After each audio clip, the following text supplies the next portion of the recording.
la verdad que muy completo, muy enriquecedores, ¿no? Así que, bueno, todo queda grabado y yo agradezco al Eterno por esta plataforma, por cada uno de ustedes, hermanos. Pero vamos a continuar ahora con el hermano César, si está allí disponible. Mi hermano, si desea continuar, le cedo un micro. Buenas tardes, Shalom. Sí, buenos comentarios y buenas aportaciones y excelentes los trabajos de cada hermano. Su porción de para allá. Bueno, a mí me toca, por la regenta del Elohim, el discurso de despedida de Josué, ¿no? Está en unos títulos de varias porciones de revisiones. Capítulo 24 de Yahoshua, verso 1 hacia adelante, prosigo. Dice, reunió Yahoshua a todas las tribus de Israel en Siquén y llamó a los ancianos de Israel, sus príncipes, sus jueces y sus oficiales, y se presentaron delante de Elohim, y dijo Yahoshua a todo el pueblo, así dice el Eterno, Elohim de Israel, vuestros padres habitaron antiguamente al otro lado del río, esto es, Taré, padre de Abraham y de Nacor, y servían a dioses extraños. Y yo los tomé a vuestros padres, Abraham, del otro lado del río, y lo traje por toda la tierra de Canaán, y aumenté su descendencia, y le di a Isaac.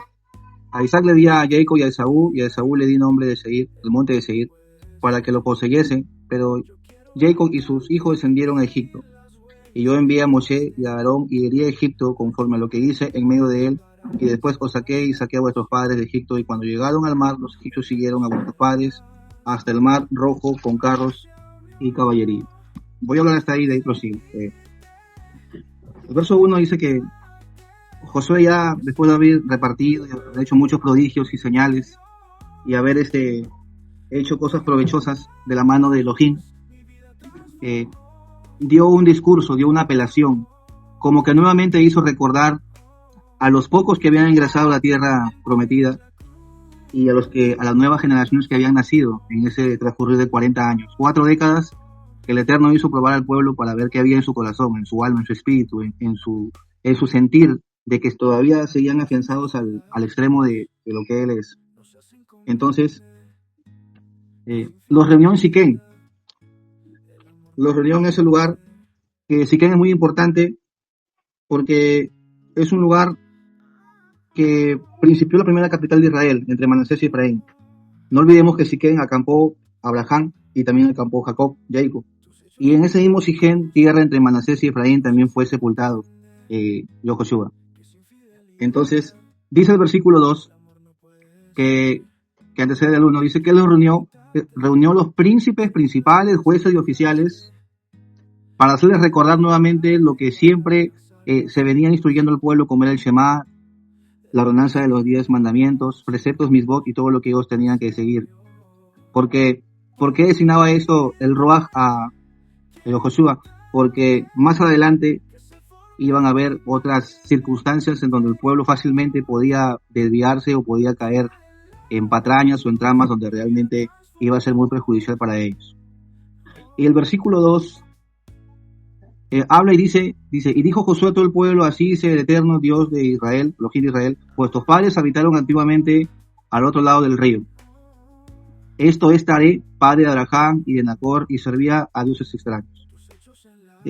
Esta parte que dice, vuestros padres habitaron antiguamente al otro lado del río, del Jordán, está hablando de una península del Sinar, en unas cordilleras montañosas de lo que es la antigua Sumeria y la antigua Babel. Me quiero enfocar en una parte histórica.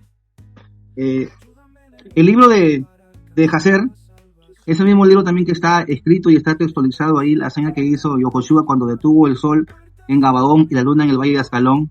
Ese mismo libro habla de una trayectoria de lo que resume aquí, vuestros padres habitaron antiguamente al otro lado. Pero habla de Abraham, de Nacor y de su padre Abraham, que es Taré. El libro de Jaser enfoca y habla del paganismo en el cual vivía Abraham, Nacor, su hermano, y su padre, que era Taré. El libro de Jaser enfoca y dice que Taré, hay dos posturas, que Taré posiblemente sea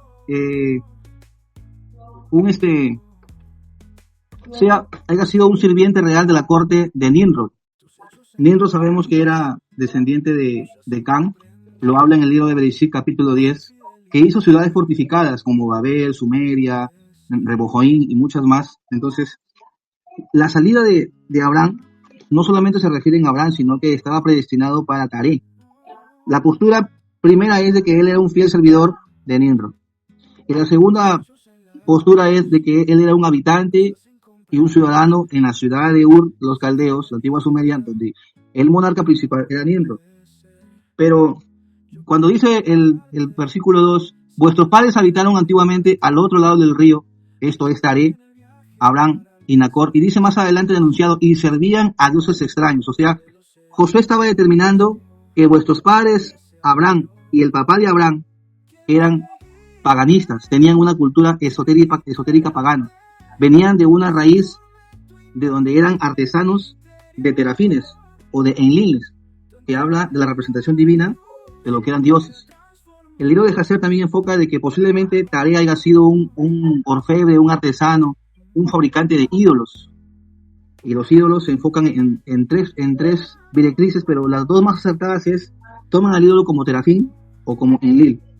El terafín o terafines, nos enfocamos también cuando Labán iba a interceptar a Jacob y buscaba sus dioses.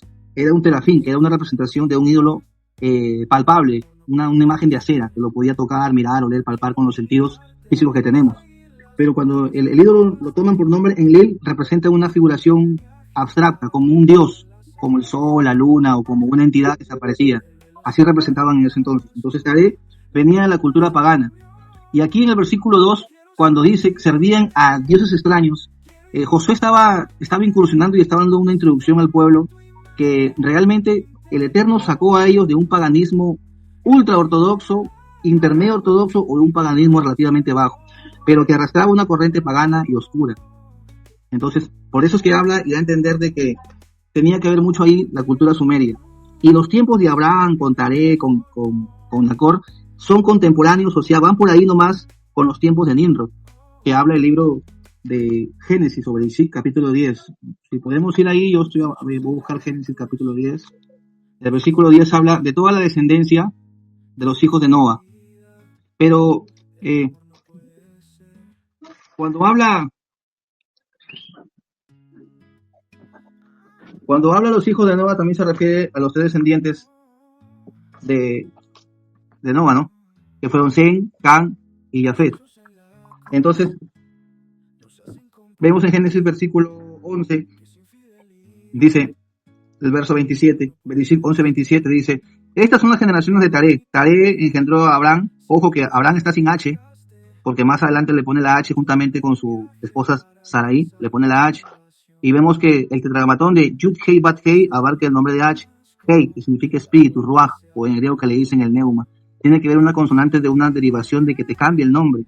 Por eso es que a cada persona que sale del camino paganismo, el Eterno le cambia el nombre. Incluso el mismo Yehoshua, en el capítulo 13, cuando estaba como príncipe de la tribu de Efraín y lo manda a reconocer la tierra junto con Caleb, que significa hueso o siervo fiel, uno de los campos de la etimología, el Eterno le dice a Moshe, ¿sabes qué? Vas a cambiar el nombre, no se llamará Oseas, hijo de Nun, sino que le pondrás Yehoshua, algo de Yahweh, algo como de salvación, o en el griego que se llama soteriología, que es salvación, pero en el hebreo es el ungido, el salvado. Por eso es que acá están con un paganismo, con una cultura sin esa H, y no solamente es la letra o el vocablo o la consonante H que tiene que ver algo, sino que relativa a algo de espíritu verdadero, espíritu genuino, el hálito de vida, es muy importante eso.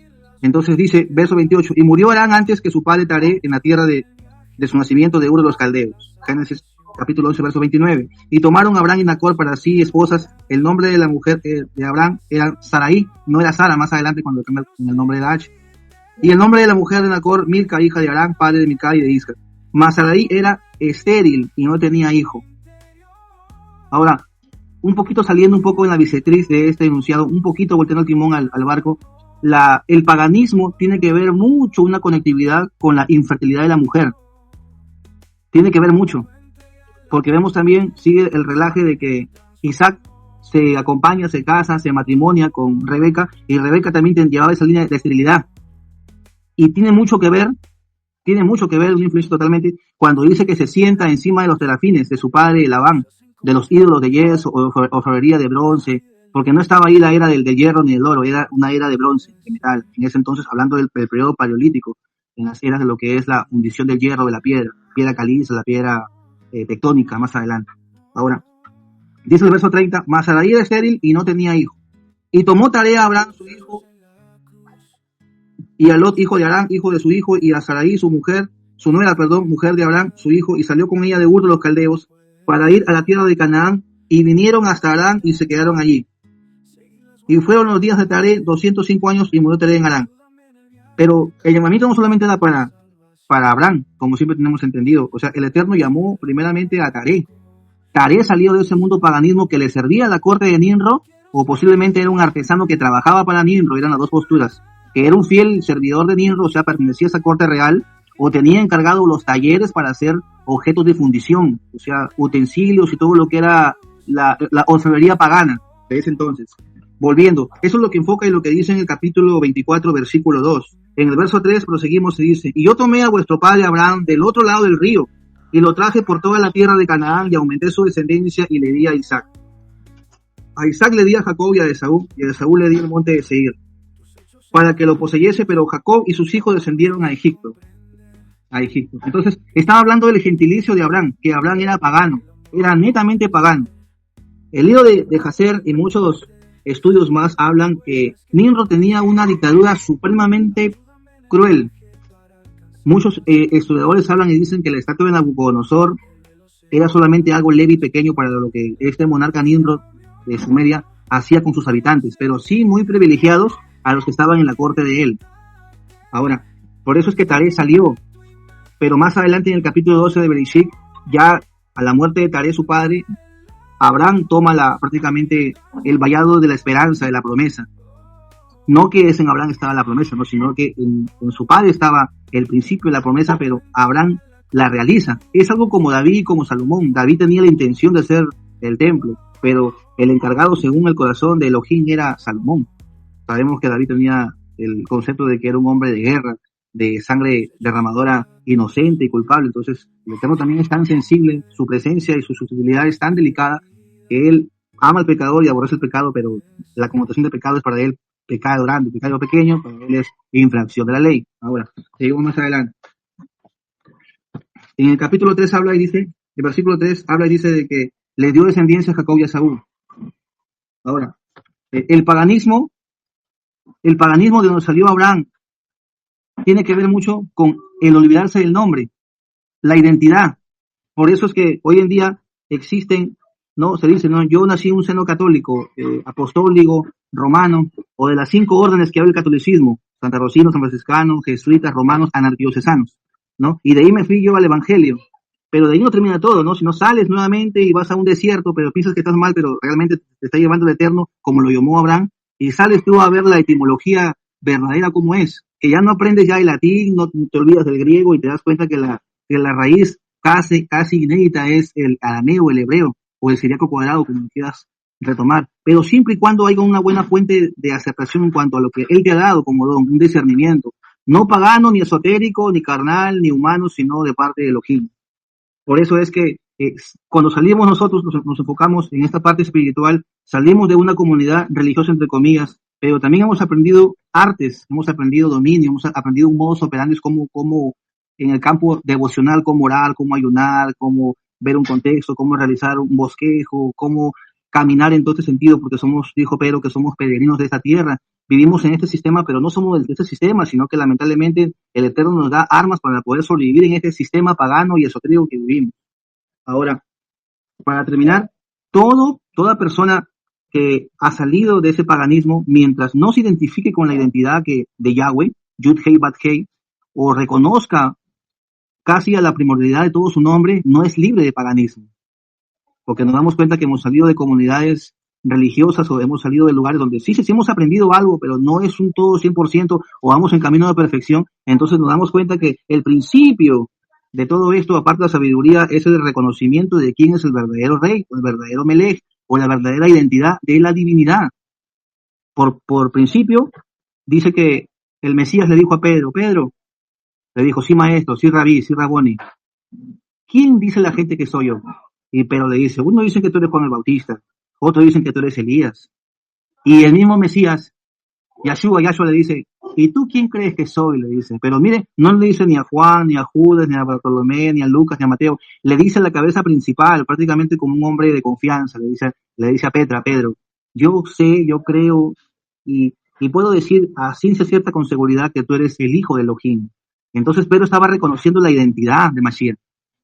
Lejos más adelante que Mashiach ha sido blanquito, trigueño, aunque por ahí estoy investigando a profundidad que el Mashiach ha sido de tez oscura y un poco morena, bendito sea el Eterno, es sorprendente. Por eso es que la despedida, el discurso de Josué que dice que han anunciado, aunque lo colocan así las versiones, pero prácticamente era todo un desglosamiento de toda una trayectoria desde la salida, no del pueblo de Israel, que estuvo 430 años metidos ahí en Egipto, sino está hablando desde el llamamiento, ni tampoco de Abraham, sino de Taré, que Taré se cansó y se hostigó, y como él era hijo de Sem, era un semita, ¿no? Y ella tenía ya concepto, dialecto, escritura, sabía numerología, habían ábacos, y realmente vivía, era algo así como Moshe, había obtenido bastante cultura, aunque pagana, pero llevándolo en la parte de la divinidad del Eterno, podías desglosar cuál era bueno y cuál era malo, ¿no? Como Moisés se va y recibe toda la educación y toda la universidad teológica, politeísta de los egipcios, él también recibió toda esa educación. Entonces, dice más adelante, verso 4, y a Isaac le di a Jacob y a Esaú el monte de Seir. Pero Jacob y sus hijos descendieron a Egipto. Entonces, la escritura habla que el pueblo de Israel tuvo 400 años en Egipto. Lo podemos ver en el Bereshit. Fueron 430 años que estuvo. Pero esa es una revisión que la podemos ver. Pero en otros textos dice que estuvo 450. En otros dice que estuvo 470. Y otros dicen 400 años. Pero entre 400 a 470 años existe un intervalo de 70 años. Y eso es, la cronología no concuerda con este estado que vivimos en el 2025, de un tratado calendario gregoriano, greco-romano.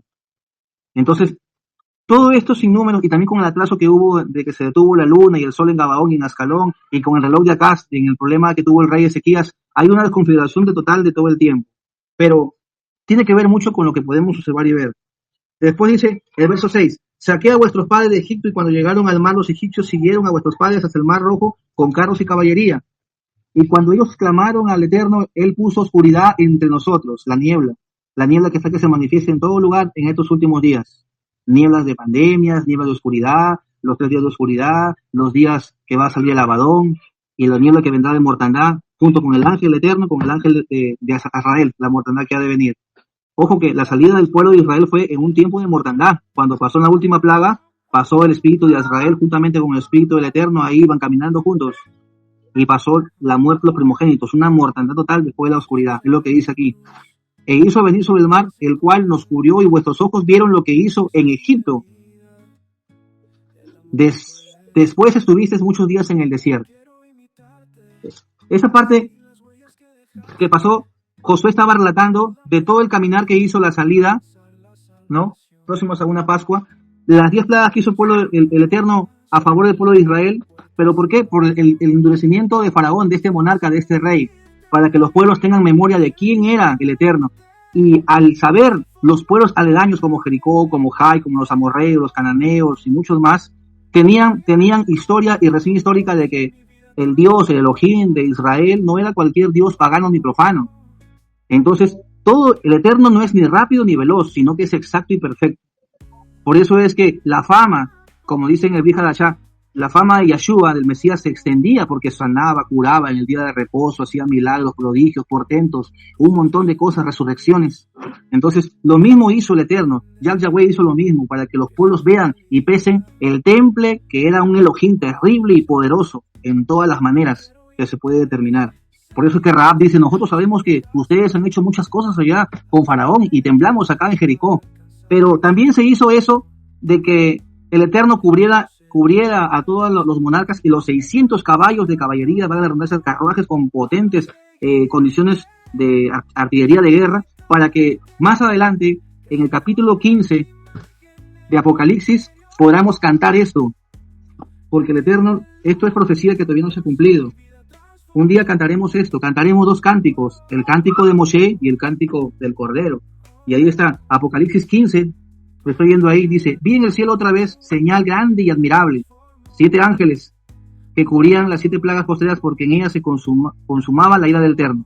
Vi también como un mar de vidrio mezclado con fuego y los que habían alcanzado la victoria sobre la bestia y su imagen y su marca y el número de su nombre en pie sobre el mar de vidrio con las arpas de Dios, nuevamente con el mar. Y cantaban el cántico de Moshe, siervo de Elohim, y el cántico del Cordero. Sabemos que el cántico del Cordero es el que dice, grandes y maravillosas son tus obras. Pero el cántico de Moshe, ¿cuál es? Echó a la mar los carros de Faraón, los carros de Misraín. Hey. Por eso es que esta historia se va a repetir en el Apocalipsis. Y los que vencieron contra la marca de la bestia y contra todos esos, cantarán ese cántico, y cantarán dos cánticos, el cántico del Cordero y el cántico de Moshe y de Miriam. Dice más adelante, verso 8, yo os introduje en la tierra de los amorreos, que habitaban al otro lado del Jordán, los cuales pelearon contra vosotros, mas yo los entregué en vuestras manos, y poseyeron su tierra, y los destruí delante de vosotros. Isaías capítulo 54, verso 17, dice, ninguna arma forjada contra los hijos de Elohim prosperará, sino que condenaremos toda lengua que se levante contra él en juicio. Y el versículo 15 más arriba dice, y todo aquel que se levantare contra ti caerá, dice.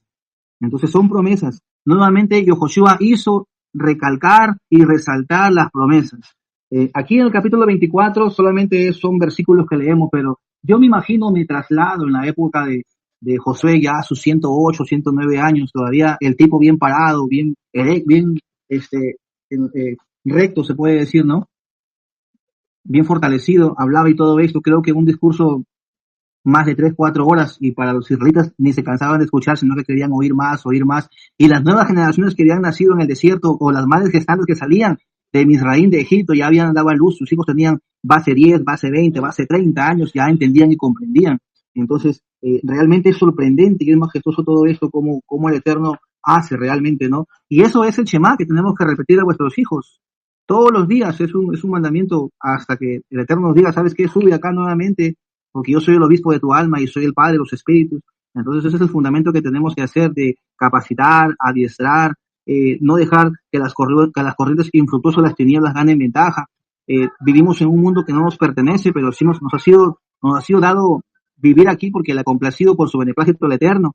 Ahora dice más adelante en el versículo 9, dice, después se levantó Balac, hijo de Zippor, rey de los moabitas, y peleó contra Israel y envió a llamar a Balaam, hijo de Beor, para que os maldijese, mas yo no quise escuchar a Balaam, por lo cual os bendigo repetitivamente, y os libré de sus manos. Ahora, la doctrina de Balaam, la corriente de Balaam, el hechizo de Balaam, la usurpación de Balaam, el sistema de Balaam, siempre va a estar aquí presente. Balaam es una historia de que no debemos de olvidar como siervos de Yahweh, como lo que antes nos decía la iglesia, la novia del Eterno, y como coherederos de esa gracia que estamos aquí en una vida pasajera, ¿no? Siendo espíritus hechos materia, pero con un destino de un cuerpo glorificado más adelante.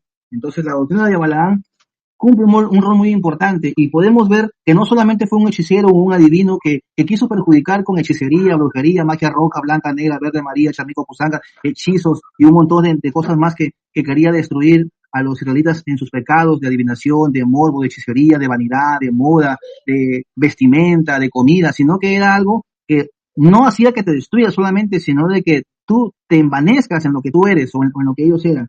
Y nos enfocamos acá rapidito en Apocalipsis capítulo 3, habla de quién realmente y en dónde está ubicado, para los que realmente podemos comprender y entender. Dice, es el tercer mensaje que habla a las iglesias de Asia Menor, directamente a la iglesia de Pérgamo. Y dice, en el versículo 13, Apocalipsis 2:13, dice, yo conozco tus obras y dónde moras, donde está el trono, o sea, habla del reinado de Hasatán. Pero retienes mi nombre y no has negado mi fe, ni aún en los días en que Antipas, mi testigo fiel, fue muerto entre vosotros, donde mora Satanás, o sea, hubo un sacrificio, un ritual, ojo. Pero tengo unas pocas cosas contra ti que tienes ahí a los que la doctrina de Balaam, que enseñaba a Balaam a poner tropiezo. Esos que cometen tropiezo a los siervos o a la humanidad o a los gentiles que todavía no se adhieren al olivo silvestre de Israel, lo que dice Romanos 9, Romanos 10, Romanos 11, entonces son atados al cuello una piedra de molino y echados a la profundidad del Seol, del Abadón, ¿no? A la profundidad del abismo. A eso era el contexto, a lo más profundo, que siempre fueron piedra de tropiezo para hacer caer. Fueron pequeñas ramilletes o pequeñas zorras, como dice Cantares, ¿no? que echan abajo las viñas. Por eso es que el Eterno dice, cazad las zorras pequeñas, cazarlas. O sea, no dice destruirlas, porque uno no puede destruir la obra infructuosa de Hasatán. El mismo Arcángel Miguel dijo que el Eterno te reprenda, o sea, no le dijo te voy a destruir, te voy a hacer polvo, sino que dijo cazad. Y cazad viene de un vocabulario que tienes que encarcelar nada más, amarrarlo, atarlo. Por eso es que dice, a poner tropiezo ante los hijos de Israel, a comer de cosas sacrificadas a los ídolos y a cometer fornicación. ¿Pero qué tipo de fornicación? ¿Fornicación espiritual, fornicación emocional o fornicación física? Sexo, ¿no? Intercambio de espíritus, concubinato, concupiscencia, y cosas aberrantes en cuanto a las prácticas sexuales, lo que hacían los sodomitas, los gomorreanos en Sodoma y Gomorra. Ahora, nosotros vivimos, decíamos entendido, nosotros pisamos tierra de gigantes. Lejos de una teoría antediluviana, más allá de los primeros hombres, Adán y Eva, más allá de que el Espíritu, el Eterno se movía sobre la tierra toda desordenada, más allá, haya sido lo que haya sido, bueno, cada uno tiene su postura, yo tengo una postura bien larga y bien profunda.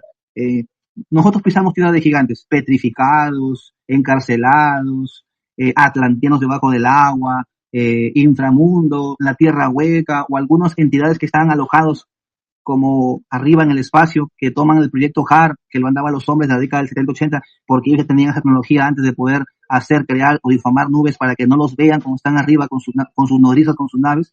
Entonces, porque arriba existe dicen muchas teorías conspiranoicas, y yo tengo mi postura, no digo que sí existe o no existe, lo dejo a su criterio, pero sí tengo mi postura bien real y estudio mucho esto, parte de la ufología, demonología, muchas cosas. Arriba existe una ciudad, que los eclipses son creados por el Eterno, y permitidos, por el Eterno. Dijo Job, lo bueno y lo malo es permitido por el Eterno, pero sea que sea de parte del Eterno, sea que actúe la entidad demoníaca, pero lo permite el Eterno. Cuando dice que a un rey le dijo, ¿quién irá a seducir a ese rey? Micaías, y dice que dijo, yo iré y lo induciré a mentira, a error. Entonces, la ciudad de Pérgamo y la conjetura jurisdiccional de donde habita Pérgamo no solamente es en Asia Menor, sino que habla jurisdicciones celestiales, jurisdicciones de principados que gobiernan territorios. Por eso es que cuando Yahshua le decía, ustedes son fariseos hipócritas, ustedes son raza de víboras, no se refería al sistema de Roma, ni a los hombres lotos de la ley, sino que se refería a la potestad que estaba arriba sobre ellos. O sea, no luchaba contra Roma, sino al principado jurisdiccional local de Roma. No se refería solamente a la estirpe de la serpiente, sino se refería a las principales entidades cabezas principales de las serpientes. Entonces, porque una cosa es serpiente y otra cosa son jerarquías. Una culera no es igual que una coral no es igual que una víbora no es igual que una pitón no es igual que una anaconda, ¿no? O que una cascabel. Son jurisdicciones jerárquicas, de jerarquía. Ahora, dice, y a comer cosas sacrificadas a los demonios. Por eso es que en el versículo 9 hasta el versículo 10 habla de la doctrina de Balaam, el pecado de Balaam. En estos tiempos, hoy en día, existe la doctrina de Balaam, pero no nos damos cuenta que la modernidad está avanzando y que la modernidad nos puede afectar. Vemos el contexto ya no en latín, ni tampoco en griego, como se nos enseñó, que Teo era Dios y Logos era estudio de Dios, como raíces como neumatología, cristología, amartología, soterología y muchas cosas más que terminan en guía. Entonces, nos damos cuenta, ahora entramos en una cuestión de una raíz hebrea, pero no es un movimiento, ni es una secta, ni es un derivativo de una cosa pagana, sino que vemos el contexto como es y uno trata de investigar, averiguar y se culturiza leyendo. Y el que no sabe leer escucha por el medio del oído, ¿no? O los suprasentidos que el Eterno desarrolla. Al ciego lo hace ver la parte del tacto, al que no puede escuchar lo hace diestro en la visión y muchas cosas más. Nos damos cuenta que la doctrina de Baal se está metiendo mucho con lo que es la cábala, con lo mucho que es el esoterismo, el ultra-ortodoxismo en cuanto al cabalismo, al yoga, a las partes musulmánicas, y se está combinando con unos talismanes esotéricos. Ahí se va a discernir y se va a comprender quién es quién realmente puede comprender y entender. No es nivel de conocimiento ni de jerarquía, sino que es nivel devocional, cómo uno acuda o cómo uno tenga el concepto del Eterno para con cada uno de nosotros. Por eso es que dice Mateo 15, en la Brija de allá, uno de los evangelios 15, versículo 19 al 21, dice, del corazón salen los malos pensamientos, los homicidios, los adulterios y muchas cosas más. Entonces nos damos cuenta de que podemos entender y comprender todo esto. Por eso es que cuando dicen, ¿no?, que Balaam salía a poner pie de tropiezo, habla de todo esto. Para muchos es muy, muy tedioso entender y comprender, ¿no?, que realmente no estamos en un calendario que se nos ha enseñado, gregoriano, con un año bisiesto, cuando febrero trae 29 días y que los días son 12, y sale por ahí uno que dice que son 9, otro que dice que son 13 meses con 28 días, pero son culturas que uno debe entender, comprender e investigar, ¿no? Y hay cosas que a veces uno toca para poder incrementar unos a otros y comprender el contexto y enriquecer el contexto en el eterno en cada uno de nosotros. Por eso es que nos damos cuenta que nosotros vivimos.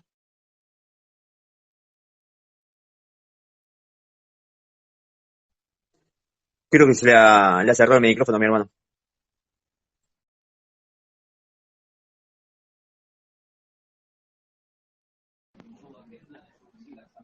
Hello.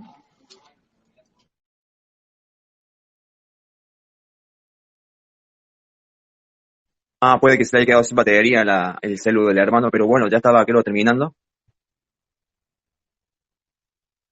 Mi hermano creo que se le cortó ahí. Sí, tengo una interferencia. ¿Ahí me escuchan, hermanos? Sí, ahí sí. Sí, venía hablando aquí de lo que es la doctrina, la postura de Balaán, ¿no? Hablaba Josué y repetía, ¿no? Que salió este personaje para distorsionar, destruir y maldecir. Entonces, las maldiciones, pues, nos damos cuenta que todavía se sigue dando todo esto. No, debemos de entender y comprender que nosotros que militamos en este mundo, faltan más adherirse en el camino los que realmente se sienten llamados y abrazan ese llamamiento, como lo que pasó con Abraham. Y no debemos de desechar y de interrumpir y de olvidar que hay entidades, hay personajes y hay potestades que buscan maldecirnos todos los días.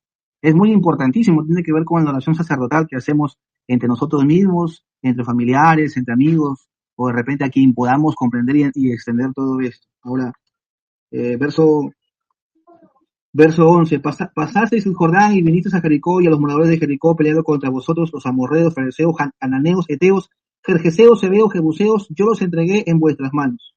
Habla de todo el linaje de Canaán, nieto de Noa, ¿no? Entrando al Jordán, pasando por Jericó, era la plana menor de todos los hijos de Canaán. Más adelante los jueces y el linaje de David e Isaí iba a destruir los descendientes de los gigantes prácticamente, los verdaderos Nephilim, porque estos eran híbridos, pero los Nephilim eran los primogénitos que estaban quedando prácticamente. Entonces, da a entender de que existen culturas paganas que todavía militan y conviven con nosotros. Venimos saliendo de un año para el mundo gregoriano a expensas de otro nuevo coronamiento anular. Entonces, y nos damos cuenta que si siempre se arrastra este culto, este número paganismo, ¿no? El nacimiento y cosas por el estilo que se dan, y es ahí donde realmente el Eterno prueba vuestros corazones y la doctrina de Balaán cae en nuestras almas. Aunque Él es tan misericordioso que nos da nuevamente una oportunidad de rajen, pero nos damos cuenta que suceden atrasos y debemos de lidiar todo esto. Ahora, verso 12, y envié delante de vosotros, los cuales los amorreos los arrojaron delante de vosotros, esto es, a los dos reyes de los amorreos, no con tu espada ni con tu arco. Y os di la tierra por la cual nada trabajasteis, y las ciudades que no edificasteis, en las cuales moráis, y las viñas y olivares que no plantasteis comisteis. Ahora pues, teme a Elohim y sírvele con integridad y en verdad, y quitad de entre vosotros los dioses a los cuales sirvieron vuestros padres al otro lado del río y en Egipto, y servid al Eterno. 15. Y si mal os parece, servid al Eterno, y ahí dice, escoged hoy a quién sirváis, si a los Elohines dioses a quienes sirvieron vuestros padres cuando estuvieron al otro lado del río, o a los dioses de los amorreos en cuya tierra habitáis, pero yo y mi casa serviremos al Eterno. Entonces el pueblo respondió y dijo, nunca tal acontezca que dejemos al Eterno para servir a otros dioses. Hicieron un juramento, un pacto. Porque el Eterno, nuestro Elohim, Él es el que nos sacó a nosotros y a nuestros padres de la tierra de Egipto, de Misraín, de la casa de servidumbre. Ahí me voy a enfocar. El que ha hecho estas grandes señales y nos ha guardado por todo el camino por donde hemos andado y en todos los pueblos entre los cuales pasamos. Y Elohim arrojó delante de nosotros a todos los pueblos, y el amorreo que habitaba en la tierra, nosotros pues también serviremos al Eterno, porque Él es nuestro Elohim. Cuando dice, en el verso 17, me enfoco y dice, y a nuestros padres en la tierra de Egipto, en la casa de servidumbre, se da a entender de que el servicio que tenemos al Eterno es por gratitud. No solamente por obras y por fe, sino por gratitud. Y es por un beneplácito que el Eterno da a los escogidos. Porque me voy a Romanos capítulo 8. Romanos capítulo 8, el contexto habla, el texto principal, verso 28 dice, y sabemos que los que aman a Elohim, todas las cosas les ayudan a bien. Esto es a los que conforme a su propósito son llamados. Tenemos una gran referencia de Abraham, sin H, lo llamó. Pero el que inició la salida fue Taré, su padre. Pero Abraham abrazó la promesa. Ahora, el verso 29 habla, dice, porque a los que antes conoció, también los predestinó para que fuesen hechos conforme a la imagen de su Hijo, para que él sea el primogénito entre muchos hermanos, y a los que predestinó a estos también llamó, como llamó a Abraham, y a los que llamó a estos también lo justificó porque era pagano. Su padre era un artífice de las esculturas paganas en el libro de Jacer, era un sirviente real o era un artesano que trabajaba para la corte de Nimrod. Dice, y los que justificó a estos también glorificó. Entonces, nos damos cuenta que siempre va a ir un patrón o va a ir una guía, una referencia que nosotros arrastramos paganismo. Todo escogido, todo llamado, todo justificado, arrastramos paganismo. Ya sea paganismo en el sentido de los terafines, que se le llama a la representación, en el hebreo, la representación de ídolos, ya sea ídolo, representación humana, representación animal, flora, fauna, pero que tenga que ver con algo que se pueda tocar, palpar, oler o gustar, que lo podamos tocar. Y la otra representación es Elil, cuando la representación es abstracta, por ejemplo, el sol, la luna, la divinidad de una huésped maligna que se idolatra o se trae paganismo. Ahora, Josué estaba diciendo al pueblo de que todo esto es roto, la maldición, si servís a Elohim verdadero, pero se vuelve a reactivar o se vuelve a reincorporar, como cuando sucede en el Evangelio y dice, ¿no?, que el ser humano cuando es libertado, esa casa queda vacía y libre y sin habitar. Y sale de él 7 espíritus aún peores que él, vuelven nuevamente y conversan ellos mismos y dicen, volveré porque esa casa está desordenada, me meteré nuevamente a esa cavidad y voy a ser líder y ella o él será mi esclavo. Entonces, en el contexto de aquí de Josué está hablando de que el servicio, la servidumbre y la esclavitud pagana tiene que ver mucho con los 2 pecados que abomina el Eterno, hechicería, brujería y idolatría. Por eso es que Josué hace el pacto y nuevamente vuelve a restituir, dicen entendidos, 2 o 3 años antes de su muerte. Y comienza nuevamente la gente a incorporar el Shema y comienzan los israelitas para que más adelante Josué muera y perezca. Amén, hermanos.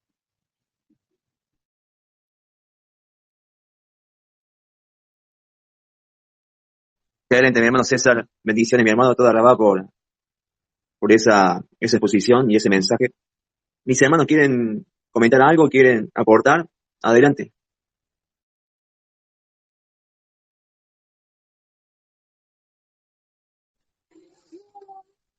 Bien, entonces vamos a continuar con la última parte del estudio. Espero que estén atentos, mis hermanos, que me acompañen ahí al menos con la lectura y que podamos entre todos poder comentar y acotar también, porque cuando lo hacemos se va formando lo que es este rompecabezas, ¿no?, en nuestra mente y armándolo y conectándolo con todas las demás escrituras. Eso habla de que la escritura es uniforme, digamos, y se puede hacer un estudio, no sé si exegético, pero sí por parte del Eterno, que es nuestro Moré, por parte del Ruach HaKodesh en nosotros, poder armar allí todo un estudio gratificante y edificante para cada uno de nosotros. Hasta ahora está siendo, la verdad, para mí, muy enriquecedor y estoy supremamente bendecido por esto. Así que, mis hermanos, vamos a darle lectura a la última parte de este estudio. Estamos viendo el último capítulo del Sefer Josué, del libro de Josué, que ahí bien decía el hermano César, ¿no?, que se trataba de una limpieza. Ahí es Josué en los últimos años de vida, ya a punto de morir también, como lo habían hecho los siervos del Eterno, ¿no? Como por decir algún ejemplo, Moshe o el mismo Jacob también antes de morir daba instrucción y bendiciones a todo el pueblo, a todos sus hijos, a Moshe, a todo el pueblo. Así también Josué, ¿no?, como un legado que le dejaba a las otras generaciones. En este caso vamos a leer desde el capítulo 24, desde el Pasú 19.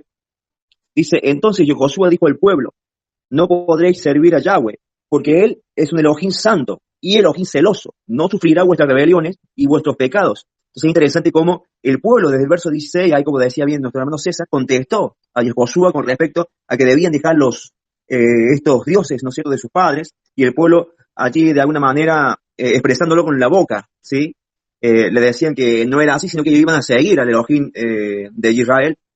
Pero le contesta una vez más en el verso 19, y Josué dice, entonces Yehoshua dijo al pueblo, no podréis servir a Yahweh, o sea, no podréis servir a Yahweh. Con esa conducta, con esa condición, me hace acordar cuando también el Mashiach le decía estas mismas palabras a todos aquellos que hablaban de su boca, pero dice que su corazón estaba lejos del Eterno, estaba lejos de mí, dice su corazón. Así también creo que el pueblo de alguna manera trataba de exteriorizar, ¿no es cierto?, lo que, o por lo menos hablar lo que Yehoshua quería escuchar. Pero si ustedes prestan atención al relato, allí habla Yehoshua, pero como si fuera el mismo Elohim, el mismo Eterno.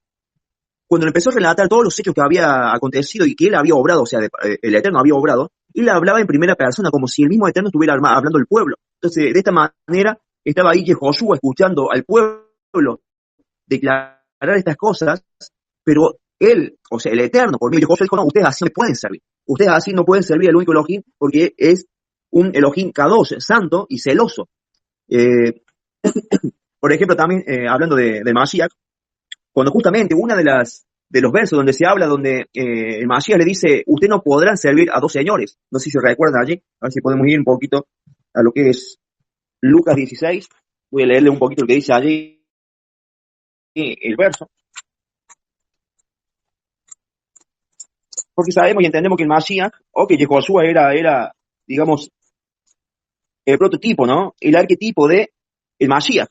Entonces Mashiach en Lucas 16 dice, Lucas 16, verso 13, ningún siervo puede servir a dos señores, porque o aborrecerá el uno y amará al otro, o estimará al uno y menospreciará al otro. No podéis servir a Elohim y a las riquezas. Entonces, me parece que en este texto está hablando de que había algo escondido en sus corazones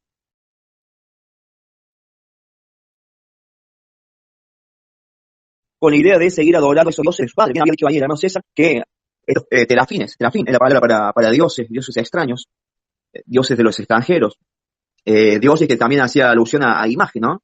Entonces, creo que algo de esto había cuando Yehoshua le dice, no, ustedes no pueden servir al Eterno, no pueden servir en esa condición del Eterno. Vamos a ver lo que nos sigue relatando este libro. Permítame que llegue a la cita. Dice en el 20, si dejares a Yahweh y sirvieres a los dioses ajenos, él se volverá y os hará mal, y os consumirá, después que os ha hecho bien. El pueblo entonces dijo a Yehoshua, no, sino que a Yahweh serviremos. Y Yehoshua respondió al pueblo, vosotros sois testigos contra vosotros mismos, de que habéis elegido a Yahweh para servirle. Y ellos respondieron, testigos somos. Es muy importante acá la palabra testigo, porque siempre tiene que haber un testigo, ¿sí? Al menos dos testigos. Moshe dejó las maldiciones y bendiciones, ¿se acuerdan? Porque viene el caso. Ese monte Gerizim, ¿sí? Y el monte Ebal hablaba de las maldiciones y las bendiciones. Y él dejó como testigo a los cielos y a la tierra. ¿De qué? De que estas cosas se iban a hacer conforme a los dichos o a la palabra, a la afirmación del pueblo. Y el pueblo eligió seguir al Eterno, es decir, estar en bendición, obedecer, porque de eso se trataba, de obedecer a la palabra del Eterno para que haya en bendición. Entonces, el dicho de nuestras bocas también, como testigo, aún sigue estando los cielos y la tierra cuando nos afirmamos algo, cuando prometemos algo, ¿sí? Tenemos testigos, aunque lo ignoremos. Entonces la palabra de cada uno de nosotros tiene que cumplirse, si no, como dice allí el Mashiach también, como dice la palabra, no juremos en vano, o que nuestro sí sea sí, nuestro no sea no. Es decir, que podamos comprometernos y cumplir con lo que nos comprometemos. Así también lo dejo claro Yehoshua en este episodio que dice, ahora ustedes son testigos de ustedes mismos, que dijeron que servirán al Eterno. Y el pueblo mismo dijo, testigos somos. Dice el 23. Así que quitad pues ahora los dioses ajenos que están entre vosotros, e inclinad vuestro corazón a Yahweh, nuestro Elohim, de Israel. Y el pueblo respondió a Yehoshua, a Yahweh, nuestro Elohim, serviremos, ya su voz obedeceremos. Es muy importante también porque estaban de alguna manera aún replicando. Uno contestaba lo que decía Yehoshua, el pueblo contestaba lo que decía Yehoshua, y Yehoshua una vez más le insistía en que ellos debían dejar esos dioses, ¿sí? Me hace acordar también cuando Jacob le pidió a sus hijos también que en Génesis capítulo 35, antes de subir a Betel, que es la casa del Eterno, le pidió que se despojaran de esos dioses, despojarse de esos dioses. Es interesante saber que hasta el día de hoy nosotros, siendo creyentes, podamos tener esos dioses, ¿sí? Y quizás no nos damos cuenta, pero si hablamos profundamente en la palabra, y justamente cuando al comienzo habíamos hablado de esta festividad, de estas fiestas, pero también debe haber algo en nosotros que nos incline a adorar a otros dioses. Por ejemplo, al hacer sacrificios, recordemos que es Corbán. Entonces, cuando nos acercamos nosotros conscientemente a un Dios, una imagen. Recordemos que una imagen está ligada a un Dios, ¿sí? En las naciones. Posiblemente, si, aún estando en el camino, aún sabiendo, digamos, o volviéndonos a nuestras raíces de la fe, de la emuná, podemos tener esos dioses, así como decía Josué, el pueblo de Israel tenía dioses ajenos, tenía dioses de sus padres, tenía dioses que le pertenecían a la costumbre, a la cultura de sus padres en la antigüedad. Quizá nosotros muchas veces, y hablando allí con una hermana también, tenemos esos dioses en nuestra mente, no necesariamente lo podemos tener de manera física. Entonces, a donde prestemos atención, donde nosotros enfoquemos nuestra energía, porque dice allí uno de los mandamientos, el primero, es amarás al Eterno con todo tu corazón, con toda tu alma y con todas tus fuerzas. Entonces, cuando dedicamos estas características a una imagen, a un ídolo, a un ente, ¿sí? Obviamente estamos adorando. No sé si lo podamos captar, no sé si lo podamos asociar, pero si hay algo de eso en nuestra vida, es mejor despojarse ahora que hacemos teshuvá. De alguna manera el pueblo estaba haciendo teshuvá, estaba volviendo al pacto, porque dice allí en el siguiente verso, y el pueblo respondió a Yehoshua, a Yahweh nuestro Elohim serviremos, y a su voz obedeceremos. Y entonces Yehoshua hizo pacto con el pueblo mismo, en el mismo día, y les dio estatutos, leyes en Siquem. Esto también me llama la atención. Bueno, en realidad es que ya está en la escritura este tema de hacer pacto. Por ejemplo, Moisés hizo pacto también con el pueblo. Y Josué estamos viendo que también hace pacto con el pueblo. Y el Mashiach también hizo pacto con nosotros. Sí, esto es la renovación del pacto. Entonces, hay una renovación del pacto, hay un volverse, hay un hacer teshuvá. Recordemos que el ministerio de Mashiach empezó diciendo, arrepentidos porque el reino de los cielos se ha acercado. Entonces, arrepentidos es hacer teshuvá, volveos. Y eran creyentes y tenían al Elohim de Israel, pero también había otros dioses, había una conducta que no era correcta en ellos. Entonces, hoy en día, quizás el Eterno a nosotros, o al que escuche este estudio, nos está diciendo que nos volvamos al pacto. Y allí, cuando hacemos arrepentimiento, hacemos tikkun, también que hay corrección, como hablaba el hermano Edward, volvemos, ¿no es cierto?, al pacto del Eterno. ¿Y cuál es el pacto del Eterno? El pacto del Eterno está en el Sinaí, ahí cuando él baja las tablas y cuando el pueblo también se compromete. El pueblo afirma a voz abierta y dice, sí, dice, obedeceremos y haremos. E incluso antes de escuchar las palabras del Eterno, el pueblo ya estaba comprometido a obedecer al Eterno. Entonces, esa es la actitud que debe tomar un verdadero israelita, que se vuelve al pacto, el guardar las 10 tablas. ¿Por qué había 2 tablas? Porque una era para nuestra mente y la otra para nuestro corazón. Las 2 nos uniría con el Eterno. Allí haríamos la conexión con el Eterno. Entonces, como está escrito también en Jeremías 31-33, dice allí, vamos a seguir con lo que está aquí escrito. Entonces vemos que hizo pacto Josué en el mismo día, ¿sí? Y les dio los estatutos y las leyes en Siquem. Bueno, el Siquem, ahí hablaba la hermana Claudia también, y lo bien, digamos, que ella, digamos, le daba los significados de esta palabra, de este lugar. Siquem, dentro de muchos significados, dice que es espalda o llevar carga en nuestras espaldas. Entonces, el pueblo debía llevar esto, ¿sí? Debía llevar responsablemente este pacto, estas tablas, estos mandamientos para cumplirlo. Así también se nos da, cuando recibimos el pacto y cuando decidimos tomar parte en el pacto, ¿no es cierto?, del Mashiach, llevamos con nosotros esa tabla, ese compromiso de obedecer las tablas. También de alguna manera me hace recordar a esa mujer que justamente estaba viendo la procedencia, ¿no? Porque en Lucas capítulo 13 habla de una mujer que estaba encorvada. Porque al hablar de Siquem hablamos de espalda, hablamos de carga, hablamos de responsabilidad, justamente. No tanto de carga, pero de responsabilidad. O sea, tomamos responsabilidad, ¿sí?, sobre nuestras espaldas. Y esto habla también de una manera que somos salvos individualmente. No es porque alguien me dijo, porque alguien me insistió, porque alguien me hizo comprometerme, sino que la salvación es individual. Entonces cada uno lleva en sí la responsabilidad de lo que ha dicho, del compromiso, de la decisión que tomó. Entonces vemos también esta mujer que estuvo encorvada 18 años. ¿Sí? De alguna manera nos habla, o a mí, haciendo conexión, no sé ustedes, no pude encontrar digamos, el lugar de donde la procedencia de esta mujer, pero sí hablaba de que el Mashiach hizo esta sanación en Shabbat, ¿sí? Por lo cual vemos que la mujer iba con esperanza, ¿sí? O quizás no, porque ya era una enfermedad. Ya pasar 18 años, quizás hablamos de una enfermedad grave, ¿sí? Una enfermedad dura. Entonces, ¿por qué me traigo a esto a relación? Porque hablamos de la espalda y la responsabilidad. Muchas veces quizás nos alejamos también de la escritura, nos alejamos. Hoy en día nos podemos alejar tranquilamente. Y uno dice, no pasa nada. Pero sí pasa, porque has dado tu compromiso, has dado tu palabra delante de los cielos y la tierra. Entonces eso quiere decir algo, eso delante del Eterno dice algo. Entonces cuando nos alejamos, ya la responsabilidad se empieza a caer, ¿sí? Pero a recaer sobre tus espaldas. Es como cuando Rab Shaul dice ahí en Romanos que, hablando del pecado, ¿no? Hablando del pecado dice que son ascuas, ¿sí?, de pecado sobre nuestra cabeza. O sea, las ascuas es un peso de la culpa del pecado que ocasionamos, que tenemos cada uno. Y esto está reservado para el día del juicio. O sea que cuando seamos juzgados, toda la humanidad, todas las personas, sobre él recaerá el peso del pecado, ¿sí? Entonces, justamente en esta mujer, quizás en ese entonces, recaía el peso del pecado por no llevar a cabo la responsabilidad que ella asumió en su momento. Entonces, bueno, quizás ahí si tiene algún comentario, después lo reserve, hermano, y cuando culmine aquí este pequeño estudio, lo podemos estar compartiendo.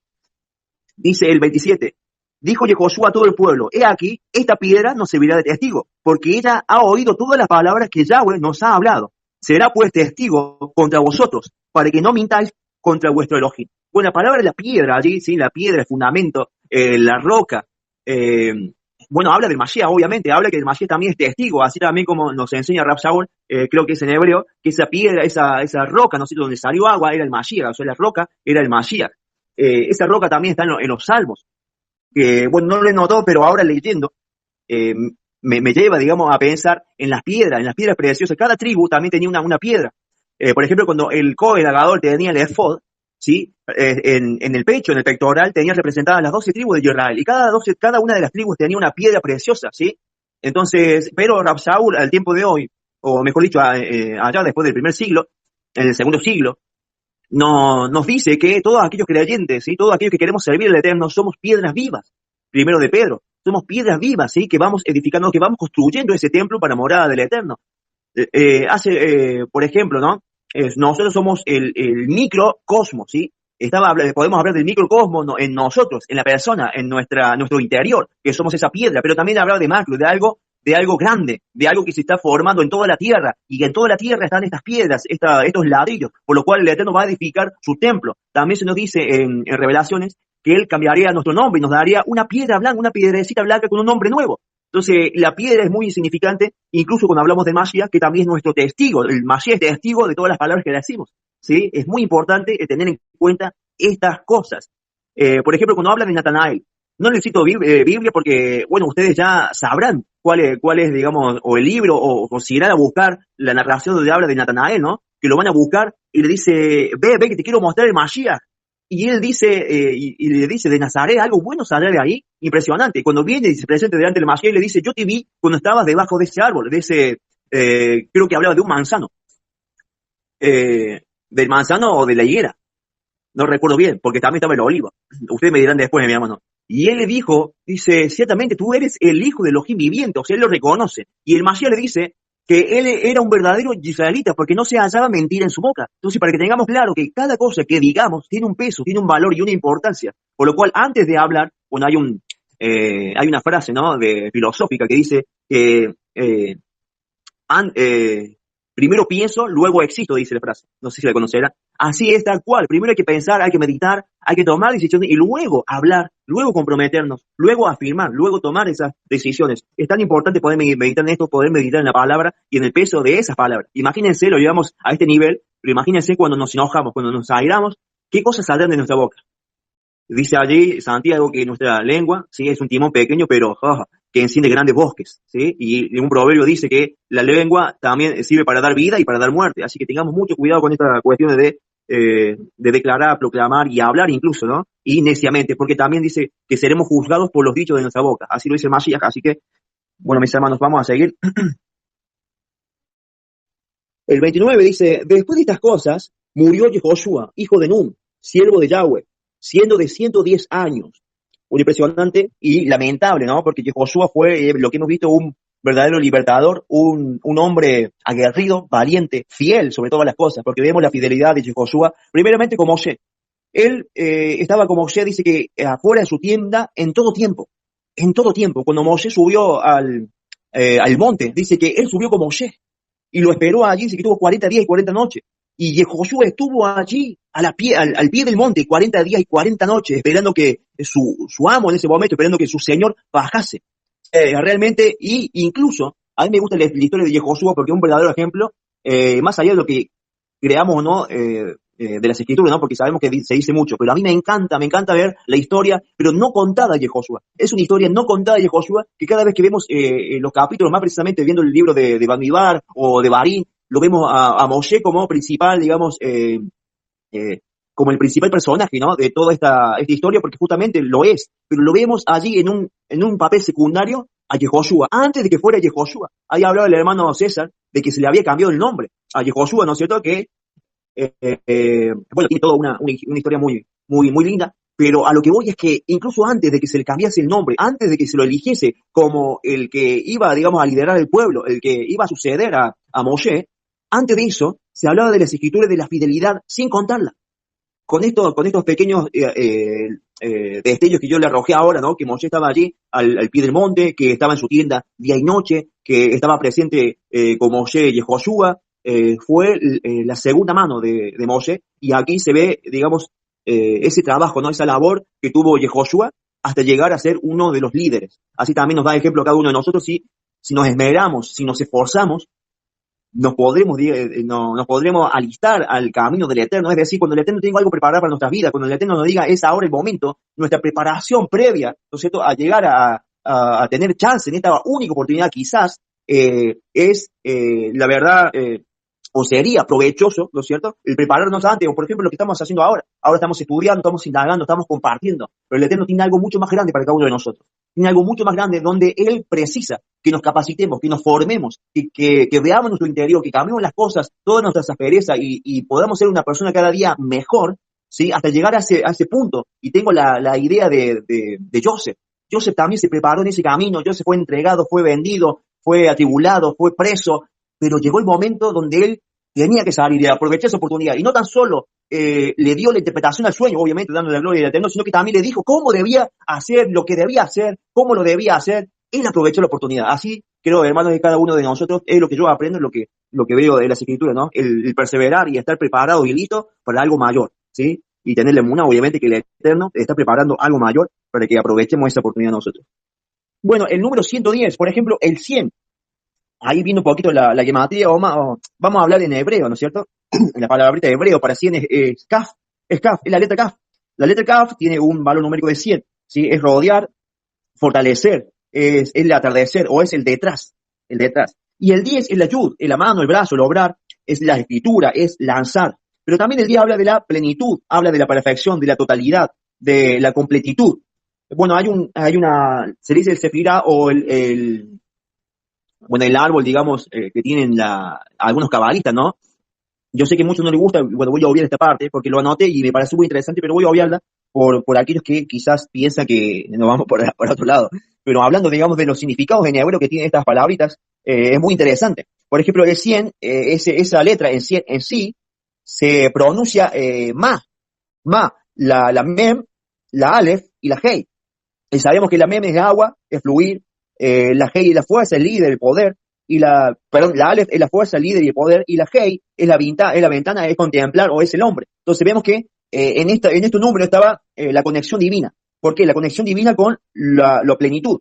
Entonces, el 110 años de Yehoshua nos habla de que Yehoshua estaba con la plenitud divina en ese tiempo. Lo acompañó porque él dijo ciertamente, así como estuve con Moshe, yo estaré contigo, le dijo el Eterno a Yehoshua. Entonces, hablaba de la divinidad en él.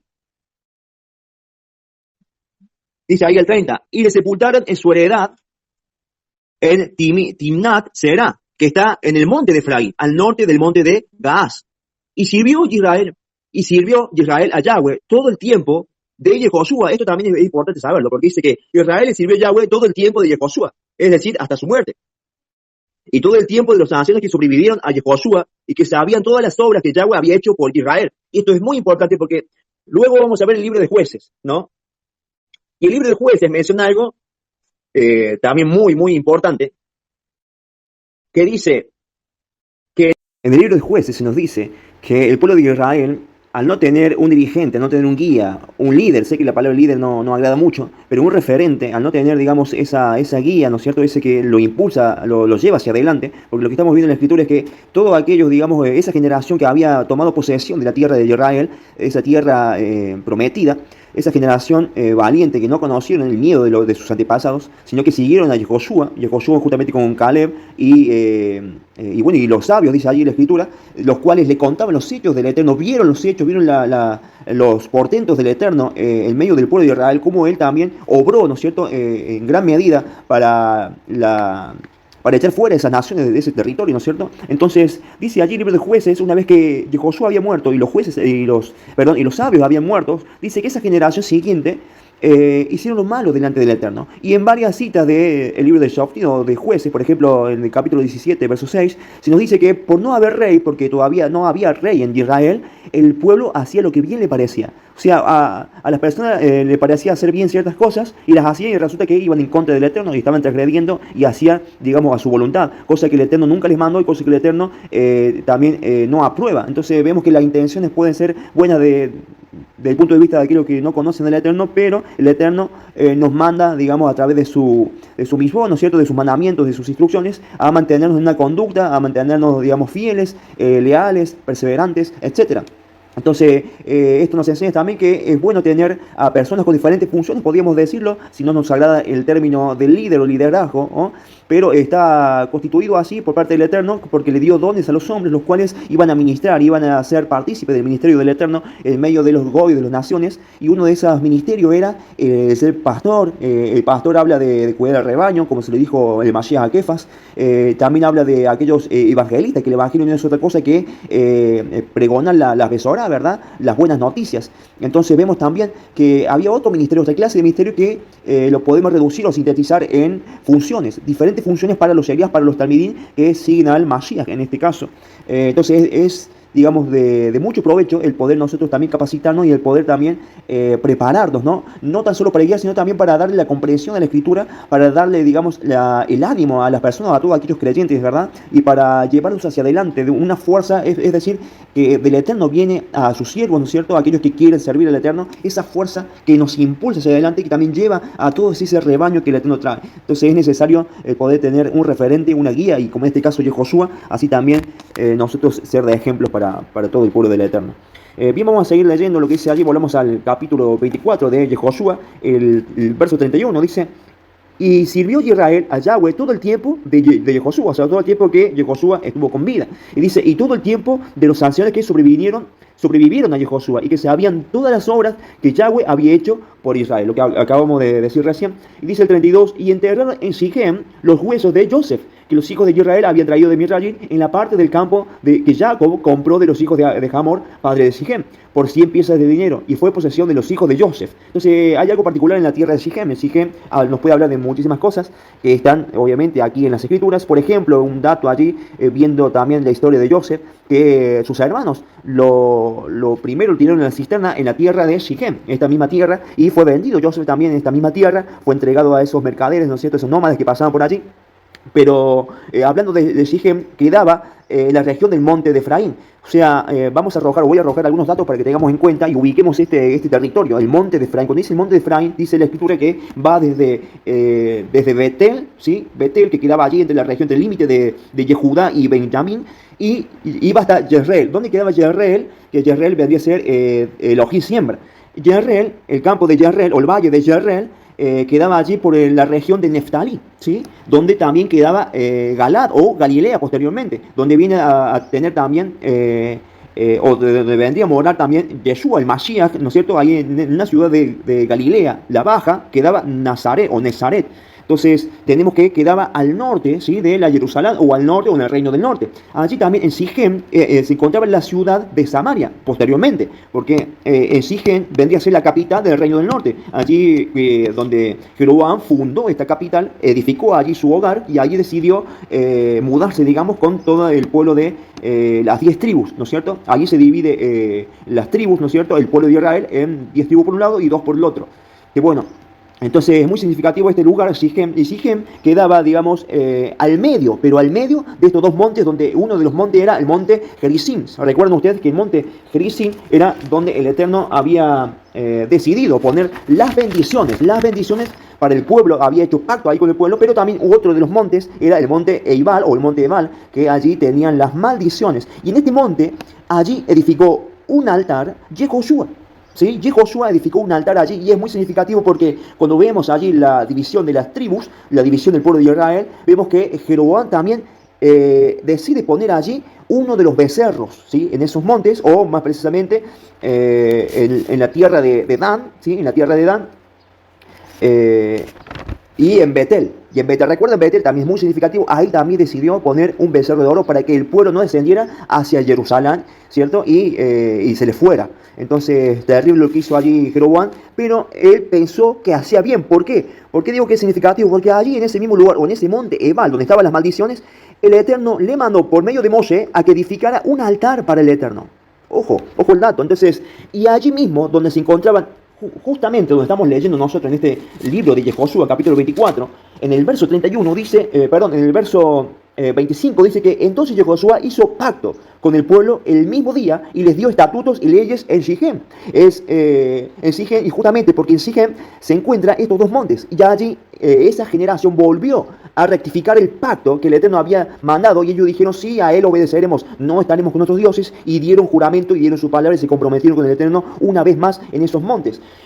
Tremendo. Y algo también, un dato de estos dos montes, es que el monte, digamos, Gerizim, donde estaban las bendiciones del Eterno, es un poco más pequeño con respecto al nivel del mar. Por ejemplo, el monte Gerizim, que aquí lo tenía anotado, el monte Gerizim tiene una altura de 868 metros sobre el nivel del mar. En cambio, el monte Ebal, donde están las maldiciones, tiene 935 metros sobre el nivel del mar. Entonces, excede, ¿no es cierto?, por algunos metros el monte Gerizim, y eso también tiene que llamar la atención porque son muchas más, digamos, se tiene que notar la decisión que tomemos a partir de ahora o a partir de que se comprometer con el Eterno, para no transgredir y tener mucho cuidado con lo que hacemos, porque es de una manera de demostrarnos de parte del Eterno que hay mucho más peligro, hay mucho más consecuencias si transgredimos, obviamente, ¿no es cierto?, donde debemos hacer foco o tener atención a estas maldiciones. De alguna manera resalta estos montes y nos habla de estas cuestiones. Entonces vemos que para tener en cuenta el monte, digamos, de Efraín, es una región que se extiende,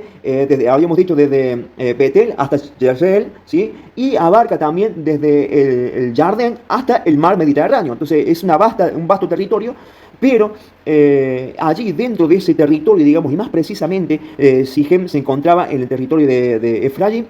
Y bueno, allí también estaba, como decíamos recién, entre Neftalí y Zabulón. En el territorio de Neftalí estaba Galaad o Galilea luego, y ahí se encontraba también lo que sería Nazaret, ¿no?, donde Yeshua también empezó a predicar a las naciones, o mejor dicho, al pueblo de Israel, que se había gentilizado, digamos, de alguna manera, se había asimilado a los gentiles y estaban allí como perdidos, ¿no? ¿Por qué digo perdidos? Porque justamente Sichem se encuentra Samaria, ¿sí? O en Samaria se encuentra Sichem. Incluso en la tierra de Sichem está el pozo de Jacob, porque ahí mismo dice la escritura que ahí se encontraba el territorio donde Jacob había comprado a este hombre de Hamor, perdón, me había perdido el versículo, a este hombre de Hamor por tanto dinero. Entonces, justamente en esa región había comprado Jacob el pozo este territorio a Hamor, y justamente allí él había hecho un pozo en Sichem, en Samaria, que vendría a ser la capital de Israel del Norte, y justamente Yeshua se encuentra allí con esta mujer, y la mujer le pregunta que sus padres le habían dicho que en este monte ellos debían de adorar, pero los Yehudim decían que en el monte obviamente, donde está el monte Moria, allí donde estaba el templo de Jerusalén, es donde debían adorar. Entonces Yeshua le dice, ciertamente, ni en este monte ni en el otro adorarán, sino que el Eterno estaba buscando a aquellos que le adoren en Rúa y en Emet. Así que es muy significativo para seguir esa temática, ¿no es cierto? Pero quiero seguir con este libro de Josué, a ver qué más nos dice, y estamos en el último verso de este capítulo impresionante, de este libro impresionante, y estamos dándole culminación a este libro, que nos dice allí, por ejemplo, que en esta región justamente se enterró los restos de Joseph, ¿sí?, que habían sacado de Mirrayim, y también dice allí, en el 32, también murió Eleazar. Eleazar fue el segundo Cohen Gadol. Cuando muere Aarón, que era el Cohen Gadol, o sea, el sumo sacerdote, a la edad de 123 años, toma el lugar su hijo, ¿no es cierto?, que era Eleazar, Eleazar ayudado por Elohim, toma el lugar a la edad de 70 años. Entonces es muy significativo también porque después de los 40 años que esa generación dio vuelta, deambuló por el desierto, el Eterno, en esa nueva generación que le nace en el desierto, toma, digamos, la tierra prometida, entra a la tierra prometida para poseerla, y dentro, digamos, o con toda la generación que entraron, obviamente entró Josué, Caleb y también Eleazar. Elías. Es muy significativo porque nos habla del Mashiach. Todo nos habla del Mashiach porque hablando de Joseph fue allí el prototipo, fue el paralelismo del Mashiach que iba a venir, el Mashiach ben Yosef, el Mashiach sufriente, ¿sí? Que, bueno, parte de grande...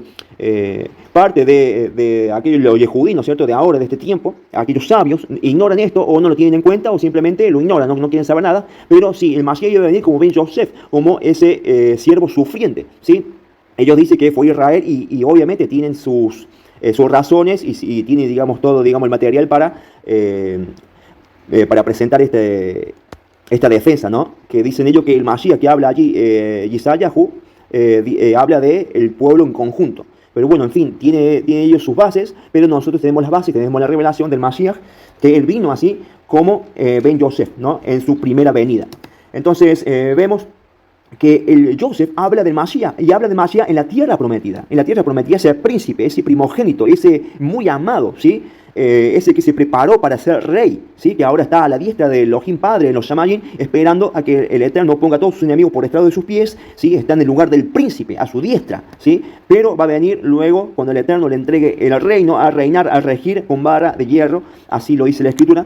Asimismo, también hace semejanza al Kohen Gadol, porque es ahora el que intercede por nosotros, el único que puede entrar al lugar Hakadoshim, el único que puede interceder, el único que puede ofrecer al Eterno, a nuestro Elohim, ¿no es cierto?, intercesión, ministración en el templo, en el Beit Hamikdash de los Shamayim, él es Yeshua, ¿sí? Es Yeshua. Así dice, por ejemplo, la carta a los Hebreos, que lo asemeja al ministerio que tenía Melquisedec, ¿sí? Así que hace también este paralelismo en las Escrituras, es impresionante, y lo hace allí, en esa región de Sichem, en esa región que habla del reino del norte, que habla de las 10 tribus, que habla de los Goyim, que habla de aquellos que se asimilaron, habla de aquellos que el Eterno dijo que son sus primogénitos, que es Efraín. Justamente en esa región están los huesos de Joseph, está muy significativamente los restos de Eleazar, el Kohen Gadol, y también, como si fuera poco, dice allí en el verso 33, ahí estamos en el verso 33, dice,